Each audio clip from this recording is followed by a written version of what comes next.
இது மகிமை நேரம். கர்த்தரும் இரட்சகருமாகிய இயேசு கிறிஸ்துவின் ஈடு நேற்று நாமத்தினாலே மகிமை டிவி நேயர்களை நான் வாழ்த்துகிறேன். பிரியமானவர்களே, இந்த மகிமை நேர நிகழ்ச்சியின் மூலமாக தேவனுடைய வசனங்களை உங்களோடு கூட தியானிப்பதில் நான் மகிழ்ச்சி அடைகிறேன். உண்மையுள்ள மனுஷன் பரிபூரண ஆசீர்வாதங்களை பெறுவான் என்கிற தலைப்பிலே நாம் தியானித்து வருகிறோம்.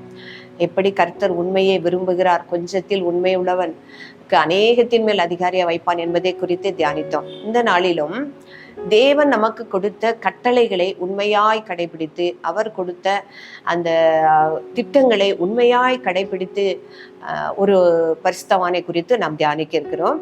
என்னாகமம் 12ஆம் அதிகாரம் 7ஆம் வசனம், என் தாசனாகிய மோசேயோ அப்படிப்பட்டவன் அல்ல, என் வீட்டில் எங்கும் அவன் உண்மை உள்ளவன். இயேசு கர்த்தராகிய ஆண்டவர் மோசேயை குறித்து சொன்ன வார்த்தையை தான் நாம் இப்பொழுது வாசித்தோம். என் தாசனாகிய மோசேயோ அப்படிப்பட்டவன் அல்ல, என் வீட்டில் அவன் எங்கும் உண்மை உள்ளவன். இந்த என்னாகமம் 12ஆம் அதிகாரத்தில் நாம் வாசிக்கும் பொழுது மோசேயினுடைய சகோதரியாகிய மிரியாமோ ஆரோனும் மோசேயை குறித்து முறுமுறுத்ததை குறித்து நாம் பார்க்கிறோம். கர்த்தர் அவரோடு கூட தான் பேசுவாரா, எங்கோடு கூட எல்லாம் பேச மாட்டாரா என்று அவனுக்கு விரோதமாக முறுமுறுத்ததை குறித்து நாம் பார்க்கிறோம். அந்த அவருடைய மனைவி எத்தியோப்பிய ஸ்திரீ நிமித்தம் அவர்கள் முறுமுறுத்தார்கள் என்று எழுதப்பட்டிருக்கிறது. அப்பொழுது கர்த்தர் மூவரையும் ஆசரிப்பு கூடார வாசலுக்கு முன்பு சென்று வர சொல்லி அவர் சொல்லுகிறார், என் தாசனாகிய மோசேக்கு விரோதமாய் நீங்கள் பேசினதென்ன? அவன் அப்படிப்பட்டவன் அல்ல. எப்படிப்பட்டவன் அல்ல என்று சொல்லுகிறார் என்றால், அநேக தீர்க்கதரிசிகளின் மூலமாக கர்த்தர் பேசியிருக்கிறார். ஆண்டவர் சொல்றாரு, நான் பேசியிருக்கேன், அவங்ககிட்ட எல்லாம் நான் சொப்பனங்களினாலும் மறைபொருளினாலும் பேசியிருக்கேன். ஆனா மோசே அப்படிப்பட்டவன் அல்ல. அப்ப பாருங்க, ஆண்டவர் என்ன சொல்றாருன்னா, நான் அவங்கள மாதிரி நான் மோசைய பார்க்கல, தீர்க்கதரிசிகளும் போல நான் பார்க்கல. அவன் என்னிடத்துல முகமுகமாய் பிரத்யட்சமா என்ன பார்க்கிறான். அவனோடு கூட நான் பேசுகிறேன், அவன் என்னுடைய சாயலை காண்கிறான். அப்படி இருக்கும்போது நீங்க எப்படி அவரை விரோதமாய் பேசலாம் என்று சொல்கிறார். பாருங்க, எவ்வளவு பெரிய அந்த ஆசீர்வாதம் கர்த்தரே மோசையை குறித்து சாட்சி சொல்வதை குறித்து நாம் பார்க்கிறோம். எப்படி அவர் மோசேக்கு இவ்வளவு என் வீட்டில எங்கும் உண்மை உள்ளவன் என்று சொல்கிறார் என்று பார்க்கும் பொழுது, அந்த வீட்டை குறித்து, அந்த என் வீட்டில் என்ன உண்மை உள்ளவன் சொல்லும் பொழுது ஆண்டவர் சொல்கிறார், சரீரம் தான் நம்ம ஒவ்வொருவருடைய ஆவி ஆத்மா சரீரம் தான் தேவன் வாழக்கூடிய வீடு என்று நாம் பார்க்கிறோம். அப்போ அந்த காரியத்திலே அவன் எந்த ஒரு தவறும் செய்யவில்லை. மோசே குறித்து நம்ம தியானிக்கும் போது பார்க்கும்போது, அவன் பிறந்ததிலிருந்து அவன் இஸ்ரவேல் ஜனங்கள் அடிமைப்படுத்தப்பட்ட அந்த எகிப்து தேசத்திலே தான் மோசே பிறந்தான். மோசே பிறந்து அந்த எகிப்தின் ராஜாவாகிய பார்வோனுடைய குமாரத்தினால் எடுக்கப்பட்டு அவனுடைய அரண்மனையிலே 40 வருடங்கள் அங்கே இருந்தான். பின்பு 40 வருடங்கள் மீதியான தேசத்திலே அவன் பயந்து அலைந்து கொண்டிருந்தான் என்று நான் பார்க்கிறோம். அப்பொழுதுதான் அந்த எத்தியோப்பிய ஸ்திரீ அவன் திருமணம் செய்தால் என்று பார்க்கிறது. எல்லாம் கர்த்தர் அறிந்திருந்தார், அவனுடைய உண்மையை கர்த்தர் அறிந்திருந்தார். பின்பும் கர்த்தர் அவனை அழைத்து, நீ எகிப்து தேசத்திலிருந்து என் ஜனங்களை நீ அழைத்து கொண்டு போய் என்று சொல்லும் பொழுதும் 40 வருஷம் அவன் வனாந்தரத்திலே தான் அணிந்து திரிந்தான். அப்போ அவனுடைய சுய தேசத்திலே அவன் பிரவேசிக்கவே இல்லை. அவன் வாழ்நாளில் முழுவதுமாக புறதேசங்களிலே அவன் வாழ்ந்து கொண்டிருந்தான் என்று பார்க்க முடியும். ஆனாலும் அவனுடைய சரீரத்தை தீட்டுப்படுத்தும் விதமாக பாவம் செய்யாதிருந்ததினால் ஆண்டவர் சொல்கிறார், அவன் என் வீட்டில் எப்பொழுதும் உண்மை உள்ளவனாய் இருந்தான், அவன் அப்படிப்பட்டவன் அல்ல என்று அவனை குறித்து அவர் சாட்சி கொடுக்கதை பார்க்கிறோம். அதே போல அந்த எகிப்தினுடைய அரண்மனையில இருந்த பொழுதும் அந்த எகிப்தினுடைய ராஜாவாக இருக்க வேண்டும் என்றால் அவன் இருந்திருக்கலாம், ராஜகுமாரனாக இருக்க வேண்டும் என்றால் இருந்திருக்கலாம்.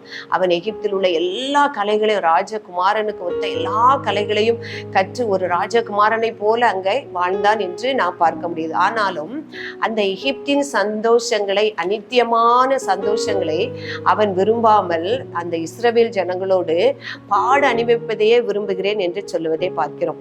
எபிரேயர் 11ஆம் அதிகாரம் 24ஆம் வசனம், 25, 26 வசனங்களை பார்க்கும் பொழுது, அநித்தியமான பாவ சந்தோஷங்களை அனுபவிப்பதை பார்க்கிலும் தேவனுடைய ஜனங்களோடு துன்பத்தை அனுபவிப்பதையே தெரிந்து கொண்டு இனிவரும் பலன் மேல் நோக்கமாயிருந்து எகிப்தில் உள்ள பொக்கிஷங்களிலும் கிறிஸ்துவ நிமித்தம் வரும் நிந்தையே அதிக பாக்கியம் என்று எண்ணினான்.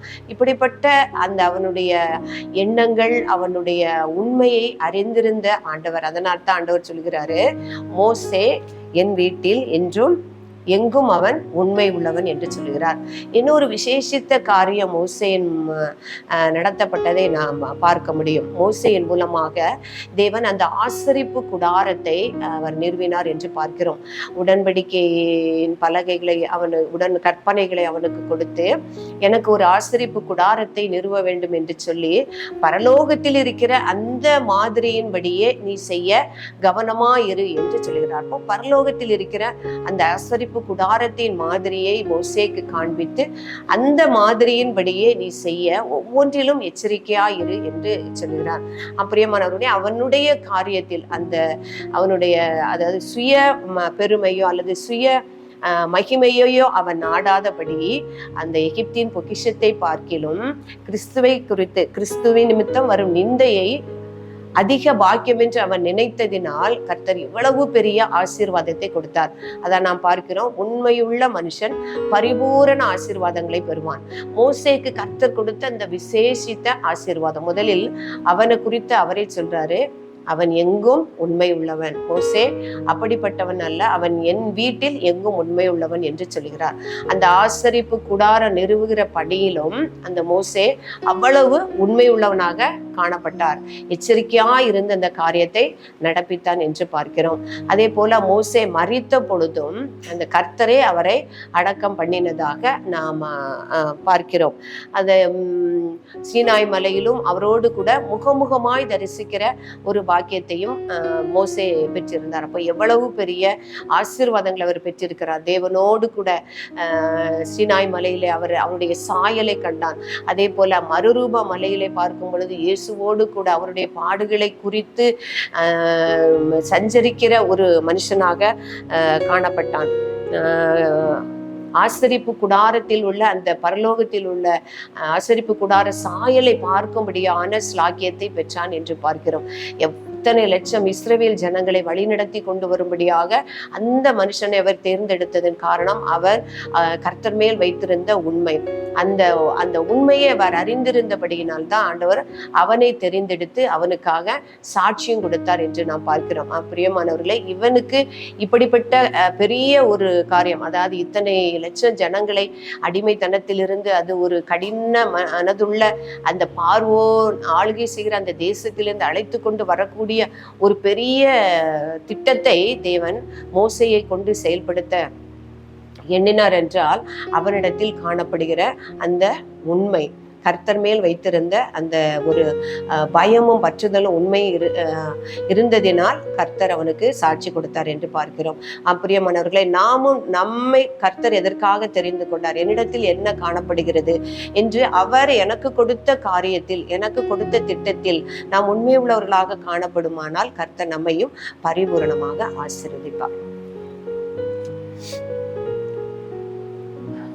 பரிசுத்தம் அன்பு நிறைந்த எங்கள் அன்புள்ள ஆண்டவரே, துதிக்கிறேன் அப்பா, உம்மை ஸ்தோத்தரிக்கிறேன் தகப்பனே, ஸ்தோத்திரம் அப்பா. ஆண்டவரே, மோசேயை குறித்து நாங்கள் தியானித்தோம் தகப்பனே. அவன் கர்த்தர் நீர் அவனுக்கு கொடுத்த திட்டத்தை நிறைவேற்றுவதில் அப்பா உண்மை உள்ளவனாக காணப்பட்டானே. உம்முடைய சமூகத்தில் உம்மால் உம்முடைய வாயினால் சாட்சி பெறக்கூடிய ஒரு மனுஷனாய் காணப்பட்டானே தகப்பனே. நீர் வளவாய் நீர் ஆசீர்வதித்தீரே தகப்பனே. அதற்காக தேவரே உமக்கு நன்றி செலுத்துகிறேன் அப்பா. நாங்களும் நீர் எங்களுக்கு கொடுத்த ஆண்டவரே சிறிய காரியமானாலும் பெரிய காரியமானாலும் ஆண்டவரே உண்மை உள்ளவர்களாய் அதை பக்தியோடும் பயத்தோடும் ஆண்டவரே கர்த்தருடைய நாம மகிமைக்கென்று செய்ய எங்கள் ஒவ்வொருவருக்கும் கிருபை தரும்படியாய் நாங்கள் ஜெபிக்கிறேன். இந்த வார்த்தைகளை ஆசீர்வதித்து அங்கீகரியும். எங்களை தாழ்த்தி அர்ப்பணிக்கிறோம். இயேசு கிறிஸ்துவின் நாமத்தில் ஜெபிக்கிறோம் பிதாவே.